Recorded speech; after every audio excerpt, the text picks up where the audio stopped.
Yo, yo, yo. Welcome to the NS9 Postgame Show. I'm your host, Anthony DiNardo. With me, we got Tyler Sweeney. Tyler, Pirates don't continue their wins. 4 games in a row, swept the Red Sox. They beat the White Sox yesterday. Today was a big L for them. They do lose 11-5. Wasn't pretty. Let's talk. Yeah. Good to see you again, DiNardo. I haven't seen you in a little while. You know, it has been a while. Nice to talk to you again. Pirates go down. There's a lot to talk about tonight, I think. It wasn't your run-of-the-mill loss, at least in my opinion. I mean, I guess I agree. There's definitely something to talk about here. Brother, there's a lot of bad baseball played tonight. Well, yes. I guess, I mean, do we want to start off with the guy who's throwing the ball first for the Pirates? Yeah, we can start there. Let's start there. There's some good things I want to talk about too, but there's a lot of bad. Unlike yesterday where there's a lot of good things and some bad things, we kind of swept them over a little bit. Let's really deep down into the bad stuff today. So Vince Velasquez does get this start today. He came in, one start, didn't look good the first game. Much like Rich Hill, didn't look good the first game. Didn't look good this game either. And he does only last 2.2 innings, Tyler. 2.2 innings. Pitched 68, was it? Now I got to look.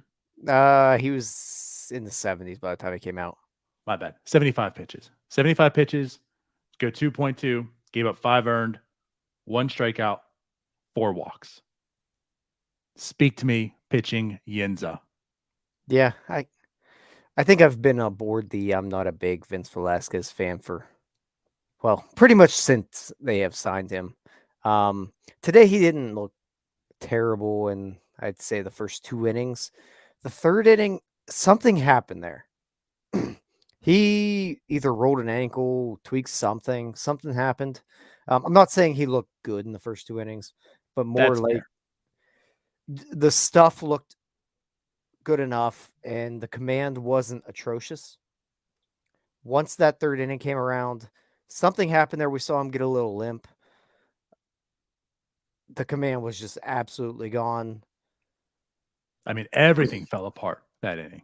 Yeah, it was just not good by any measurement of what happened there in the 3rd. And Vince Velasquez is who he is. I don't think I think the bounce back candidate type of guy that people were hoping for, that's not who he is. Vince Velasquez has been pretty much a replacement level pitcher his entire career. Yep. He's not very good. We should all know this. He's going to give up runs.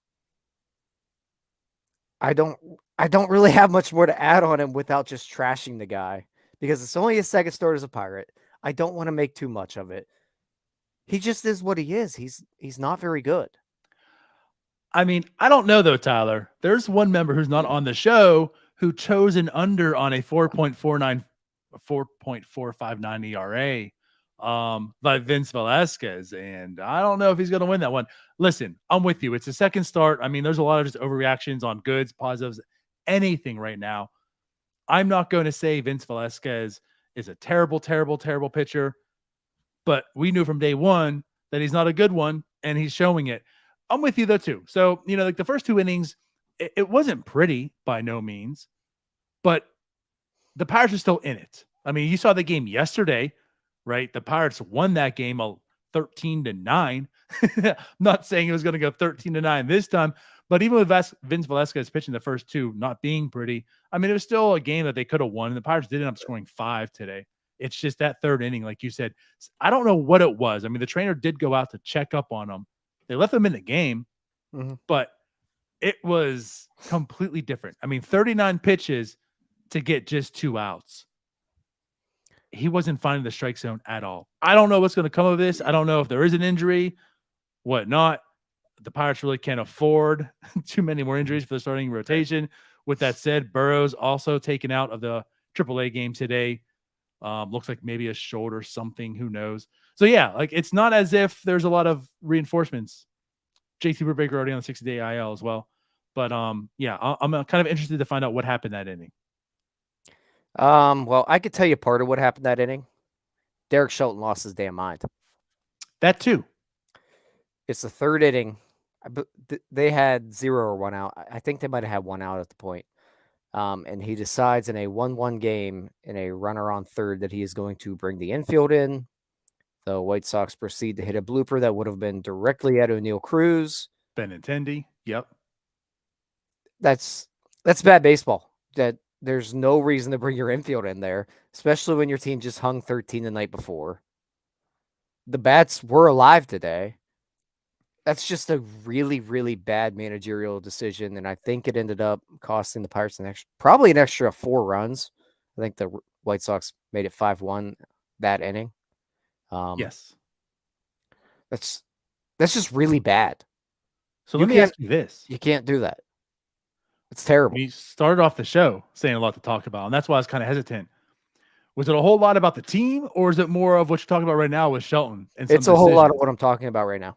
So I think that's why I was kind of hesitant because, I mean, other than like Velasquez, this kind of is what it is. And as Anthony just mentioned here, every team has these losses. And I agree. I mean, it is what it is. It's early. But there was a lot on Shelton's side where like the game did not have to be this bad that I feel. And this kind of even goes in the sense of like last night when we talked about like, why did Will Crowe have to pitch the third inning? Yeah. Not that like Will Crowe could have came in today or anything, but like some of the decisions too in the bullpen, as we keep talking about today. But like your first one you decided to talk about was that defensive alignment. I agree with. It was not as bad as the White Sox deciding to bring the infield in up 5-1. That's a far worse decision that didn't bite them. Okay. But Derek Shelton had a very bad day as a Pirates manager today. Yes, that I firmly agree with. I'm not going to we have North Shore 9 Live. We have NS9 Live to talk about Derek Shelton as a whole, but today he had a very bad day. And truthfully, I think he lost them this game. And that's going to happen. Yeah. Like, that's going to happen. You're going to make some wrong decisions. Right. I'm not going to sit here and beat him to death over it, but you don't bring your infield in the third inning in a 1-1 game. That's just stupid. You're just being dumb. And he was dumb tonight. He was very dumb. Yeah. So, again, with Vince Velasquez, I mean, there's not much I want, like you said, I want to kill the man when he's down. He's just is what he is. Tonight, I do feel he should not be this bad. Something happened that inning. But regardless, Chase DeYoung comes in. Chase DeYoung goes 2.2, does give up 1 earned run, 2 hits, 1 walk, 2 strikeouts. I mean, to be honest, Chase DeYoung kind of did his job. I mean, there's nothing sexy about Chase DeYoung, but he did what he needed to do. So again, like the Pirates still kind of were in that game too at this point in time. Yeah, and he honestly Chase 3 at that. Yeah, they cut it 5-3. Yeah, really weird play to make it 6-3. I don't. Truthfully, Chase DeYoung should have got out of his outing without giving up a run, but let's wait on that 6-3. Yeah, I don't know what happened there. Chase DeYoung looked. He looked at Chase DeYoung. He kept him in the ball game. That's all you can ask for a guy like him. No complaints out of him. Nothing special. He just threw strikes and they didn't do damage with him. Right, and that's where I'm at. I mean, honestly, he was the second best looking pitcher today. Mm-hmm. He did his job. He came in. They needed innings. He gave them innings. That's what Chase DeYoung kind of is at this point in time. So like he did what he needed to do. The Pirates still were in the game. Yeah. Let's talk about it. It was 5-3. It did come out being 6-3. What was going on with Andrew McCutchen in the outfield on that play? I forget who's the one that hit it. I can't remember. I can't either. I'm just trying to make good post-game comments. I forget who it was, but somebody hit the ball to to Andrew McCutchen in the right field. And I assume he tried to deke Andrew Vaughn to think he was. I mean, I think he was tracking the ball. I know in the Yeah. broadcast they're saying like, yeah, maybe didn't see it well. I think he saw it well, but then he threw it to second base. Andrew Vaughn wasn't running home until he had the green light to just walk home because Andrew McCutchen threw the second base. Mhm. Tyler, I this don't. one's not on Shelton. That No, one's not on this him. one's not. I don't know what the hell that was. And the thing is, the bases were loaded. I guess maybe he's trying to keep the runner at second, but like it's Andrew Vaughn running, who is like Colin Moran. Right. Andrew Vaughn was not going home on that play. And I know Kutch's arm is pretty dreadful, especially at this point in his career. But still, Like he gave himself no opportunity to make a play there. First with whatever that little deke was, that was just weird. Made me a little concerned that he couldn't see the baseball. Maybe he just was trying to deke us. I don't know. Maybe he was trying to hide his arm from us. And he just set himself up so poorly that when he didn't throw the guy out at home, we wouldn't judge him. big brain. Yeah, that's galaxy brain right there. We're talking about this and not his weak arm. But yeah, just I don't know what the upside of what he did there was. It was really bad baseball play. We'll keep it at that. It was bad. That was bad. All right. So that happened, but still, it's 6-3. Pirates, they can still be hanging around. I'm sorry, it ended up being 6-4 then at that point in time. Also, Pirates do come back then and make it 6-4. So again, like we're talking about, like it's a made game. it 6-4 actually. What's that? Andrew McCutchen actually made it 6-4 with a sacrifice fly. Correct. He did redeem himself. We traded runs there. So, but again, it's 6-4. Like this is what we're talking about. No, maybe if the first inning or the third inning, I should say, was done differently, it's a closer ball game, or the Pirates even have the lead at this point in time, and we're not looking at this path going forward. But it's still a ball game. It's 6-4. Then I will not say this name for the life of me because I keep trying to put like Rob extra letters in it. Zastryzny. Strizny. I keep trying Nailed to say Strizny. I think I called him like teacher. I don't know. Connor had to correct me the last time because I said like, is this string? It's a strinky or something. I don't know. Strazizny. Zastryzny. Rob. This is awful. This Big post game Z. is going off the rails now. Big Z. Big Z. We'll keep it at that. Big Z. He comes in the game. It wasn't awful at first, and then it was. He does give up 3 in his one inning. Didn't even finish. He came in for the second inning as well. Couldn't get out of that. That's when DiNardo came in.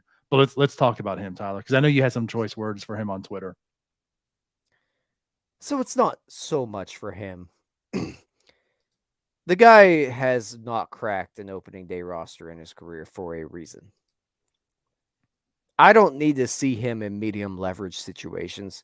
And for some reason, Derek Shelton at this point has gone back to him like he has with like a Dwayne Underwood Jr. in previous years. I don't need to see any more Rob Zastryzny in my life. And I will give the benefit of the doubt here that they wanted to hide maybe some other guys, let them develop. I'm good. We're good here. I don't need any more of it. I think those other guys have passed him up. Rob Zastryzny should be coming in when it's 11-4, not when it's 6-4. I'm done with him there. Are you kind of foreshadowing? Yeah. Okay. That's good. We'll keep that at that because this is another moment I feel like, why are we here? And especially like, you know what? You want to make the decision to bring him out the first inning? Mm-hmm. Cool. Fine. But the second one, and like, I'm starting to get a little bit nervous here. I'm getting nervous in the sense that, like, yes, I understand Velasquez only went 2.2, so you're going to need some innings out of guys.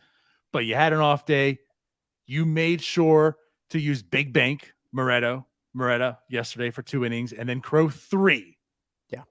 So you have a very well-rested bullpen at this point in time. So yes, Velasquez did only go 2.2, but then DeYoung come in 2.2 as well. Why do you have to go multi innings with like every reliever? Like, why are we back Right. to that again? Have we not learned? Like, Will Crow broke down last year. Not saying that these guys you're like dependable, like you need Will Crow. You think is going to be part of the future, right? But like, are we just in this mindset that every reliever has to go multi innings again, a la Dwayne Underwood Jr.? Yeah, and the other frustrating part with it is that if they really wanted to go with a lefty there, they had a lefty up. He was throwing in the pen. Why has Rob Zastrinski thrown 4.1 innings in 8 games? Yeah. Well, this guy wasn't going to make the roster. And he's No, thrown, and this he's is a only team here that, because of an injury. yeah, and this team's won 5 games. Why has Rob Zastrinski thrown 4.1 innings? I don't know. That is way too many for a guy that should just be mop up duty only. And if he could have recorded an out today in the second inning, it would be more than that. Oh, good Lord. Yeah. That's another one. I just didn't quite understand that. But And albeit it happened, he came in, couldn't make things happen. Guys were on the corners. Dwayne Underwood Jr., come on in. I know I've been one to say I think Dwayne Underwood Jr. gets too much hate, and it's early in the season still, but like he gets too much hate, but he just used in these multi-inning sessions way too many times as well. So he does come in. He's not coming in a clean inning. Guys on the corners, he can't record an out, gets 3 straight hits. He ends up getting 2 outs. But yes, those 3 hits, he gives up 2 earned. Those other 2 go to Rob. So he gives up 4 runs in that inning, 2 just earned. that's just the Dwayne Underwood Jr. special right there. It Let all is. them inherited runs in, and then I'll decide to pitch a little bit. And that's what made me nervous because it wasn't a clean inning. He was coming in. So like you just knew those guys are going to score, just as you said. Like you said, the Dwayne Underwood special. It absolutely is. He just started cleaning the inning fresh. But yeah, like this is when everything just fell apart. Like this game was over at this point in time. But Yeah, when Zastrisny came back out for that second inning, the game was over. That was the white yeah. flag. Yep. I mean, I'm not going to go deep in Dwayne Underwood Jr., but and obviously, again, the Pirates, they're out. It's 11-4 at this point in time, whatever. But then the guy that you're talking about, we said about the foreshadowing, Jose Hernandez does come into the game. I want to talk a little bit about him because obviously we haven't seen too much of him. He's the Rule 5 pick. He didn't have a great spring. He does come in today and 1, 2, 3, 4, 5, 6. No hits, no walks, 2 strikeouts. Talking about just him in general. He had, guys were swinging and missing against him too. God, I'm trying to find this now. I think it was 16. No, I think it was 13. Yeah, 13 swings, 6 whiffs. I want to hear your point on this. I want to bring this up because also maybe it had to do with the score being 11-5 at that point in time. Also, that let's just swing because he seemed pretty effectively wild, is how Yeah, I put it. that's He what I was wasn't thinking. he wasn't hitting his marks, but people were still swinging, therefore generating the swings and misses and such. But it was like I said, he got 6 straight batters out. He did his job, but I'm also not looking at this and saying, "Oh, he looked really good." I think there's some deceiving numbers in the box score. I mean, he did get through 2 innings on like 23 pitches. He did. The first inning was excellent, I think. Second inning, I mean, yeah, it was still pretty good. I think he's looked pretty good from a stuff standpoint since opening day, pretty much. There's not many guys in the bullpen right now with stuff that Jose Hernandez has. No. We can go down the list. A lot of guys that are just guys, and you hope they can be effective. Jose Hernandez has stuff that honestly, nobody in this bullpen has because he's a lefty. I understand he's a Rule 5 pick, so they're kind of protecting him, but they're also treating him more like they did with Luis Oviedo back when they had him up here, and it was Right. a really weird role where he hurt them to a point. But right now, Jose Hernandez is getting outs. And instead, those left-handed opportunities are going to a guy that hasn't cracked an opening day roster ever in his life for a reason. So I'll give them the benefit of the doubt that they want to ease him into things. He is coming from Double-A. It's a big jump. They probably don't want to give him a big opportunity yet, but I think we're at the point with him where let's at least see what he can do when they're down 2 runs or something. Don't just let this guy pitch him mop-up duty. I think that's where we're at with him now. Let's see if he can maybe handle a 6th, 7th inning when maybe we're down a run. I'm not saying like hold down the fort for a little bit, but give him some of those opportunities that you're giving Dwayne Underwood Jr. or Rob Zastrinsky or even Chase DeYoung sometimes. I'm with you. I like it. And that's why I said, like, I don't want to, like, I'm not by any means harping on him or saying this was bad. But like the 1, 2, 3, 4, 5, 6, you look at the box score, you know, wow, he pitched very well opposed to everyone else. Seemed like, like I said, it was pretty effectively wild. He was all over the place, but he was making guys swing and they were missing. I'm intrigued. I was intrigued with I guess let's put it this way. When the Rule 5 pick happened, it was a, huh? Right? That happened. Yeah. When you looked more deeply into him and such, I mean, still, I'm not sure if that was the Rule 5 pick to make, but there was some intrigue with him. Again, he came in the spring, didn't look that great, but I'm intrigued, you know, especially seeing today too. But right, like it's not as if there's some other lefty that, you know what, this is the guy that we need to rely on. Let's ease him. He's your lefty. I mean, once Garcia went down, he was the guy. What you're thinking of is, are you going to bring in another lefty or just let him be the only lefty? And they decided to bring in the other lefty, Wisniewski. So, but it doesn't mean he's got to be the guy up. I mean, this is a guy who's only on the roster because of the injury. So, yeah, I want to see Jose Hernandez get more involved.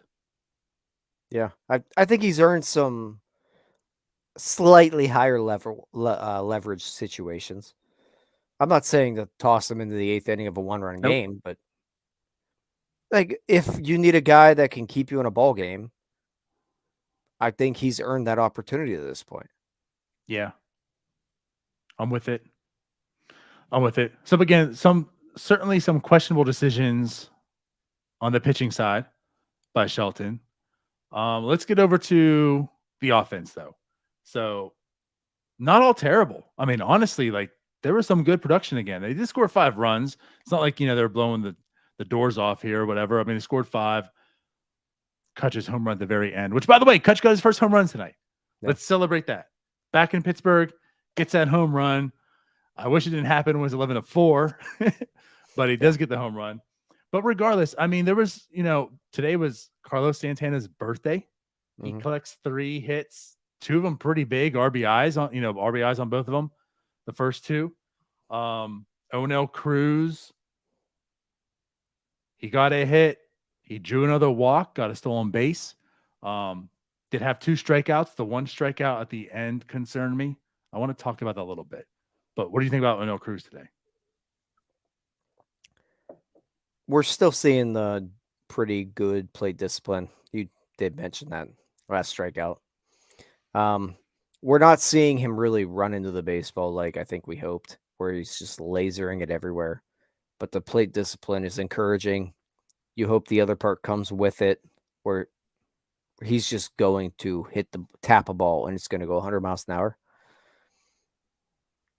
I like what I see so far. It's just waiting for that other shoe to drop there. So that's why I want to bring up what I'm bringing up here. But it's which shoe's going to drop. This is putting a microscope under a microscope under another microscope. I mean, the season's young, and what we've talked about with Onel Cruz and going back to spring is his approach. He's drawing walks. Like he is looking very, very good at the plate. Not like he was last year, where he's swinging everything, right?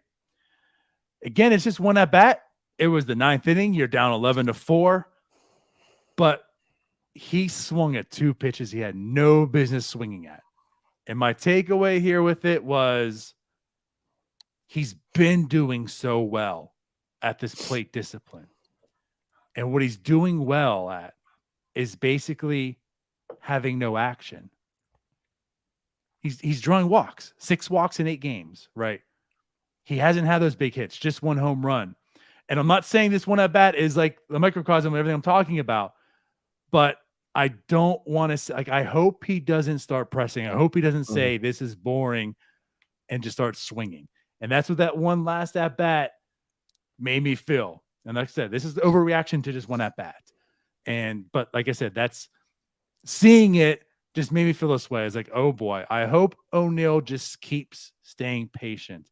The power's going to come. The hits are going to come. It's early. Don't start swinging because you're bored.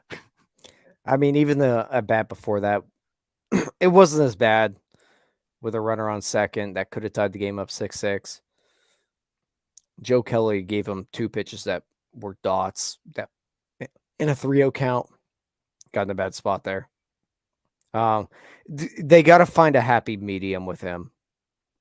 And you don't want to take away who he is as a hitter because he is an aggressive hitter. And we saw this before with Starling Marte. Good point. Where everybody wanted him to be a more patient hitter, see more pitches, but you don't want to take that aggressiveness out of him. So there's a happy medium that needs to be met. Hopefully they find it. And if they don't, either way, he's going to be fine. It's just whether if he meets that happy medium, that's where he reaches the next level. Yep. But again, had a stolen base today. I want to talk about that also. I mean, he was in there with ease. We know his speed. We talked about how with him, the stolen base production this year is something to keep an eye out with, with the bigger bags and such. And I mean, he was there, I think, before the ball even got to second base. Yeah. So that was kind of impressive. Yeah. And then I think the Pirates. He reached third on a pickoff attempt too. Yeah. And he was going to be out. He was going to be out. A good throw. He was going to be out. I thought he was out. Correct. And then you saw the ball go behind because, the second or the short, whoever was one receiving it was blocking the ball from the camera angle. Then you saw, go out behind his butt. He was going to be out. But, hey, box score says he took third base on that. So that's good there, which then he ended up scoring because of it. Right. Yeah. And what I want to say here, too, I heard this on the broadcast. I haven't looked at it, but yeah. So at the Pirates this year, 10 for 11 in stolen bases. Kutch also had a stolen base today. Yeah. That one wasn't really close either. Yeah. So and Grandal's not a bad defensive catcher. No. Oh, no, not at all. But let's go back. I know his age is getting up there, but he's still pretty good. His age getting up there, Andrew McCutchen age. Let's go. Like I said, let's go back to this point. Like that's the one thing we talked about this offseason. Like Kutch's skills have diminished some, right? Mm-hmm. But one that has been the speed, and he did show it tonight again. Like you talked, like Kutch still got wheels. Yeah, he does. And the other part to mention on Kutch is, I talked last time I was on about I wanted to see how the bat speed would hang at this point. It's there. We're fine. He's fine. I'm not worried about him. No. Now, talk to me in August when things start wearing down. The adrenaline's not there. It's not your first home staying at PNC Park, but there's enough plate discipline there for him to still be a productive major league hitter. Defensively, and there's some things that need work or just wiped out. Like you're a veteran and you should know to throw it home. Yeah. But again, we're moving past that for the third time tonight. Yeah. No, I want to say though, but that's what makes this in a good situation for him. You're talking about the wearing down, but you have a Troy, you have a Santana. Like there's a lot of moving parts. There's a lot of abilities to take that rest to hold up the whole year. It's early. We understand that. But again, Kutch is batting .375 on the year. That's what we were talking about last night with Jim. This like why yesterday was so big and important. Like it wasn't just Kutch's return as like a monumental thing. He also is producing while this team has played, well in this early point. So, and again, today was another day of that. I mean, Kutch had 3 hits. He went 3 for 4 today with a home run and a stolen base. Talk about Andrew McCutchen. not MVP Andrew McCutchen. He's Yeah. performing. I'm liking what I see out of him. Yeah, he's been very productive for the team. I don't want to get down too deep of a rabbit hole about lineup decisions here, but yeah, he should be in the lineup as a DH for the most part every day. You like what you see out of him. I think there is probably some concern from all of us because he's been a slightly above average major league hitter for the last few years. Mm-hmm. Like there was a chance he would come back and not be really productive, and they'd have to make a really uncomfortable decision. To this point, he's shown that he can still be a useful player, and that's a positive. Absolutely. Absolutely. And as you mentioned, Santana, obviously his birthday, he had 3 hits today as well. That's what I'm saying. Like the offense was still Yeah. there. They collected 5 hits in total, 3 walks, just 6 strikeouts. Like this offense as a whole has been night and day from last year's team so far. Yeah, and like Clevenger was on the mound tonight. He's not what he was, but this is still a guy on opening or in his first start, struck out I think 8 batters. He still has swing and miss stuff. Mm-hmm. And I mentioned last time I was on here that you could see at a micro level the difference with the hitters, that player to player, they were much better at bats than we've seen in the last probably 3 years. We're starting to see it more as a team that those at bats are starting to produce some runs. They're more competitive. The Santana, McCutchen, Connor Joes of the world are really making a difference in just wearing a pitcher down. And that's where I think eventually we're going to see a big difference offensively with this team. That's a good point.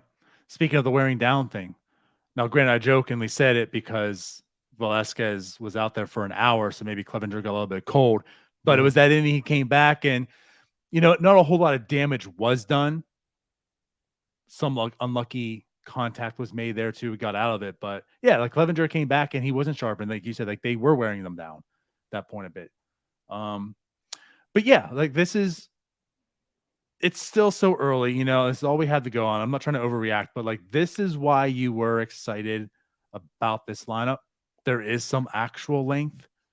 There's guys that get on base that we're talking, like the strikeouts are down, the walks are up, we're getting hits. Like you're seeing a competent lineup out there day in and out so far.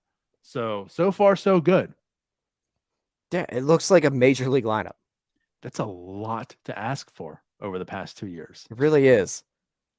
And like it's there are a lot more competitive at bats.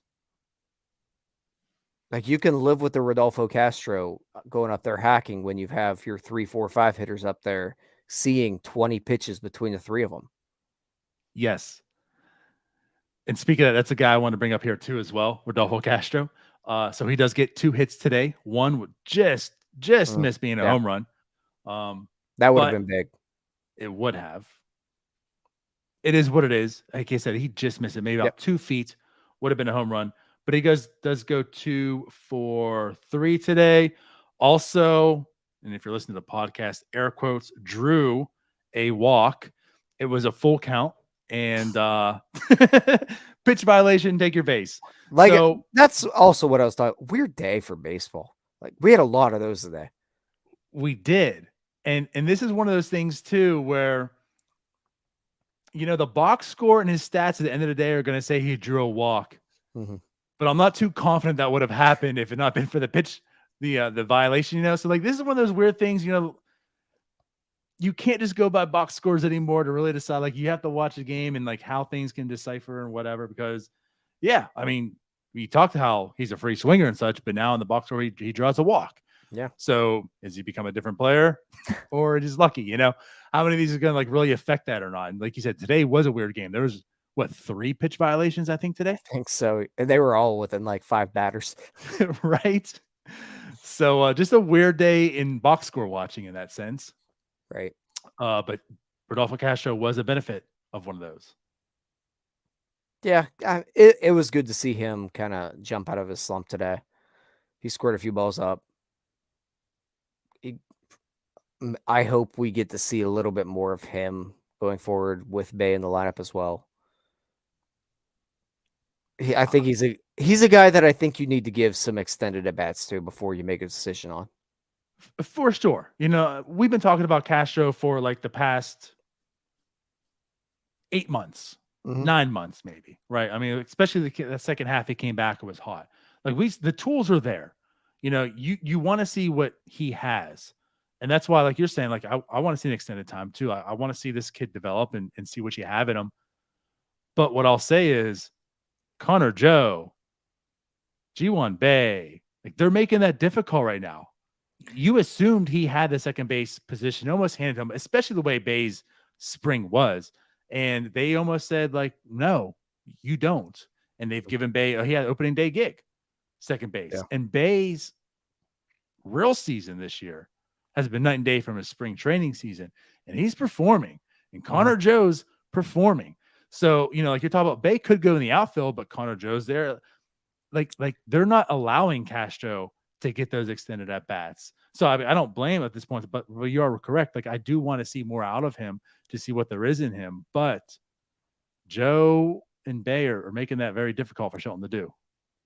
Yeah, it is a good problem to have, but I think you can easily make that work by Sawinski not getting many at bats here going forward, and unfortunately, our guy Kanan Smith and Jigba probably seeing less time until Connor Joe's little hit streak cools off a little bit, because I think you're going to get professional at bats out of Connor Joe. What we've seen out of Connor Joe is not Connor Joe. Well, right. But you have to ride that wave until it's over, which Yeah. is just another lineup decision that I'm not going to get into today. And like I'm doing this based off memory, but I think his BABIP's like over 500. Yeah. And his WOBA's like at 550. Yeah. It's BABIP. But BABIP. We've only been having this argument for like 6 years, you and I. I refuse to call it BABIP. It's BABIP. But yeah, but I think his WOBA's like at 5 something, but like his expected WOBA's like 185. Yeah. So yeah, he's been very, very lucky. But regardless, it's also very, very early. But yeah, I mean, you also look at his career, like he's not going to be this type of guy. He's not going to be a 200 plus WRC plus type of hitter. He will come back down to earth. But I'm just very saying, soon. Like, yes, but Joe and Bay are making it hard to give Castro those extended looks and such. But anyways, good day for Castro today. Anything else you want to talk about? I know we're 37 minutes into this. Probably wrap it up.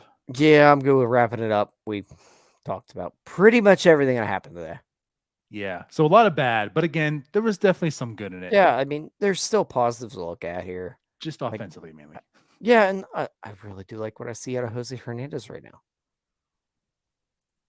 But offensively, there you go. Offensively, it's just good to see a competitive lineup, seeing a lot more competitive at bats. I like it. I'll just bring this up. Cody says, do we think Kutch's home run could be seen as a statement to the young guys that no matter how bad they're down, they need to keep fighting? The reason I just want to say this is, as much as we harp on Shelton and the team, I don't think that is a problem. Would you agree? I'd agree with that. I think he does manage the clubhouse pretty well. It's just that I don't want a guy that was okay getting his stuff pushed in for 3 years managing my team. Sounds good. So I did want to bring that up to end on a positive note with Shelton, because I will give him, you ruined it. You ruined the moment. My bad. But I will give him props on that. So with that said, let's get out of here. Pirates play tomorrow. Yeah, I don't know what our plan is for a post-game show tomorrow. It's Easter. We'll figure it out. Yeah. Someone will be available. It won't be me. I will not be. All right. Well, with that said, the crowd is happy. We're out of here. Thanks everyone for watching. Appreciate you guys. And we will see you sometime after today. Bye-bye. Peace out, Girl Scouts. Hey, you all. Thank you for watching. I know we try to provide the most entertaining content that we can, and we'd love to spread it to as many people as possible. So I know it doesn't seem like a lot, but if you could take the 5 seconds to like this video and subscribe to the page, it helps out so much more than you know. Thank you, and let's go Bucks.